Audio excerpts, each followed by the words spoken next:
Now, there has been widespread condemnation, on this side of the water at least, to a suggestion that an amnesty would be given to British soldiers accused of crimes during the Troubles. Minister for Foreign Affairs Simon Coveney has said the Irish government is opposed to any unilateral move on legacy and that this would be in contravention to the Stormont House Agreement. Well, John Teggart's father, Daniel, was shot by the British Army 14 times on the first day of the Ballymurphy massacre in 1971, and he joins me now on the programme. John, you're very welcome to The Hard Shoulder. I want to talk about your dad and what happened and your experience of it, but what is your reaction to this suggestion that all soldiers who served in Northern Ireland for the British Army would be offered an amnesty? Well, the immediate reaction would be sheer anger, and that will go along the lines for many, many victims who were murdered by state forces during the conflict. You have to remember that there was 374 civilians, locals, who were shot by the army during the conflict, and throughout all that, there was only 4 who would have been charged, and them themselves were released with their short sentences and back into the army to carry out their career. It does seem, from this side certainly, and I wonder your views on it, that British authorities have never really been very interested in pursuing their own soldiers for committing crimes. No, but you have to remember from the whole way through the conflict in the north that they weren't interested in investigating, and that goes along the lines of the police of the day, the RUC. If you look along what happened in Ballymurphy, even this is 50 years later, and still there has been no police involvement, no investigation. The army from the very start told lies and blackened our families' names that were gunmen and gunwomen, and that's also the priest, Father Hugh Mullen, who went to help a wounded man, and Mrs. Connolly, who was shot 4 times by the army.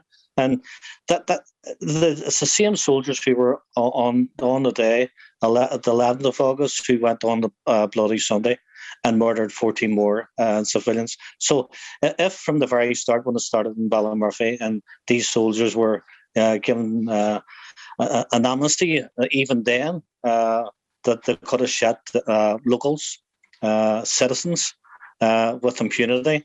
If it had been sorted, there wouldn't have been the other 370 odds, or even Bloody Sunday in years to come. John, remind us what happened at Ballymurphy. Well, the 9th of August 1971, for my father, he obviously there was interment sweep, which was a completely different operation, but that would have happened in the early hours of the morning. My father went to his brother's house, who lived beside the barrack. He had previously went to my sister to ask would he take his brother in to stay the night because they lived so adjacent to the barrack. So that's why my father was in the area. And the first shots from the army in Springfield Park, the two of them separated. So my father ran down towards the army barracks because he thought he would be safe there. And he stood there thinking he was safe. And he's having a bit of crack with men that he knew from the area, and having a bit of laugh, a bit of crack there. And all of a sudden, the Powers started firing indiscriminately at anybody who was in front of the barrack. So my father ran into the field, what we called the man's field, and was opposite the barrack. It's only 50 yards away in a bright summer night, and he only got about 20 yards. And all the eyewitnesses had said that the first bullet, he was shot in the leg, it twisted him, and he fell face down. Well, when he fell face down, he was lying out in the open.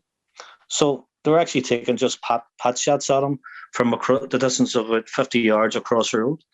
And that's all the distance there was, just the width of a road from the army and my father. And he was lying out in the open, and it just continued to shot him. And our eyewitnesses says that his body bounced with every bullet, and even the autopsy that we got many years later proved that every bullet was through and through because of velocity and the nears where the army were so near to him, you know. I mean, it's worth just reiterating this point. Your father was unarmed. He ran away from the Paras when they opened fire. They shot him in the leg as he was running away, and when he was lying there in the open, and visibly no danger to anyone, he was never at any point a danger to anyone, but lying wounded, they continued to just take pot shots at him from 50 yards away. Yeah, and that's the eyewitnesses, and worse. It's a crime, John. By anyone's standards, it's crime. It's a crime, and here's the thing. For years, if anybody throughout the conflict, there's thousands of people that have went through the jails, and for any crime, it should have been the same. Should have been no hierarchy of victims. So what you have is the army who have been attacked, and shows you the extremes that the state will go to protect the army, where just outright what they're doing to them. They're putting these proposals. Well, we'll give an amnesty for all. So it's not just the people like ourselves who are affected and shot by the army. It's all these victims who are fighting for justice, fighting for truth of what happened to their loved ones. It's a slap in the face to every single one of them. And it's that.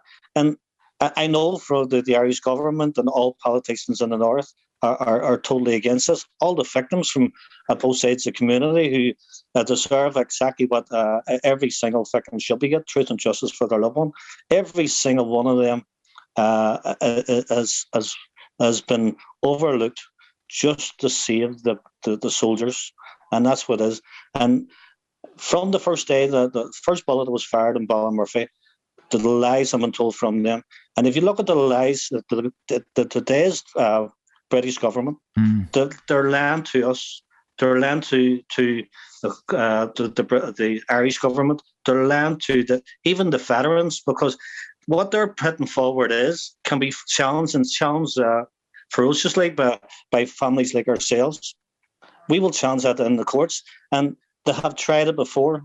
They have tried this thing before, and it's the lies that they've told, and they're not only telling lies to us, they're telling lies to other victims, and every person in the north who's waiting on truth and justice, and other governments. They're the laughing stock of the world now for the way and the antics of the way they're making their own laws and breaking the laws that they set up.